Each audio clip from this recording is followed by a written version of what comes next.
Hello, I'm Kelly Tolles, and this is my presentation on Magical Realism and a Very Old Man with Enormous Wings by Gabriel Garcia Marquez.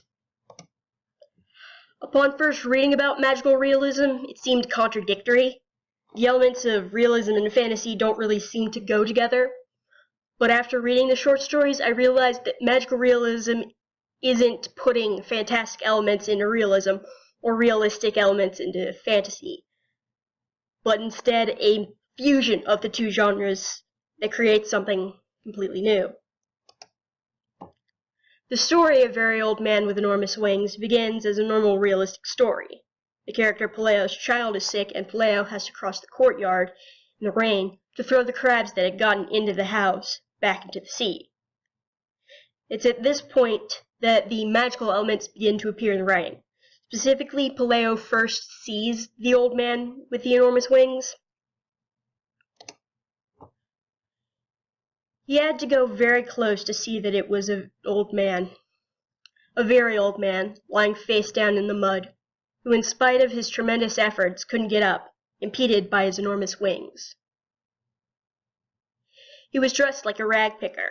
There were only a few faded hairs left in his bald skull, and very few teeth in his mouth, and his pitiful condition of a drenched great-grandfather had taken away any sense of grandeur he might have had.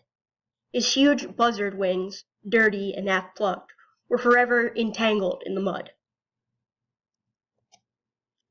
In this, Marquez kind of fuses together the images of the angel and the beggar. The angel, typically we have positive associations with the angel. We view them as pure, clean, grandiose, powerful, guardian creatures, whereas the beggar is more of an image of degradation, dirty, insignificant, hopeless, lazy thieves tend to be the associations that people have with beggars. Now, doing this, Marquez defamiliarizes the image of the angel and the image of the beggar. He presents the two images in a way that we aren't used to seeing them. So these familiar images become unfamiliar to us. And these images are fused into a single entity. The fusion of the two brings realism to the fantastic character of the angel, and it brings an element of grandeur and magic to the image of the beggar. It fuses the real and the magical to the point where they can't really be separated because they are one. The angel went dragging himself about here and there like a stray dying man. They would drive him out of the bedroom with a broom, and a moment later find him in the kitchen. He grew to be in so many places at the same time that they grew to think that he'd been reproducing himself all through the house, and the exasperated and unhinged Elisenda shouted that it was awful living in that hell full of angels. What does this fusion of the angel and the beggar really mean in the story? Well, it challenges the religious teachings. Specifically, it equates the beggar and the angel, which brings into question the religious teachings. It reduces the angel to a myth, almost. And it shows the angel as a kind of symbol of degradation, an image of degradation with the beggar.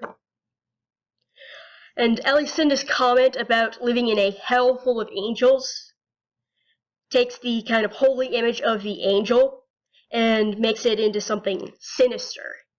It elevates the beggar into something more powerful and holy while bringing the angel down to earth as a more realistic character.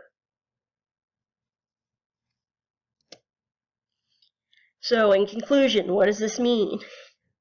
Well, magical realism creates a story where the elements of realism and fantasy are united, i.e., fantasy and real within one character, fantasy and are united within the old man.